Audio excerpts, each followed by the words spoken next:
राष्ट्रवादी काँग्रेसचे युवा नेते युगेंद्र पवार यांचा आज वाढदिवस आहे। त्यानिमित्त शरद पवार यांच्या प्रमुख उपस्थितीमध्ये बारामतीच्या गोविंद बागेमध्ये युगेंद्र पवारांचा वाढदिवस साजरा करण्यात आलाय। यावेळी अनेक पदाधिकारी उपस्थित होते। यावेळी शरद पवारांनी युगेंद्र पवार यांना लवकरच लग्न करण्याचा सल्ला दिलाय।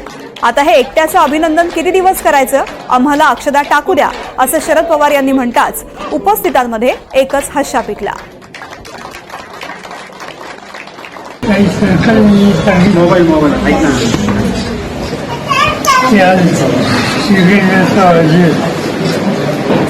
ना तेव्हा सगळ्यांची इच्छा आहे की माझ्या उपस्थितीमध्ये ठीक दाखवावं। आनंद आहे की मला हजर असतात। मी विचार करत होतो की जमाना किती बदलत आहे।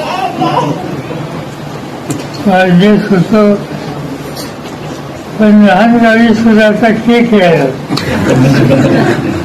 केक कापायला लागले, लोक त्याच्यात निरक्षर आले।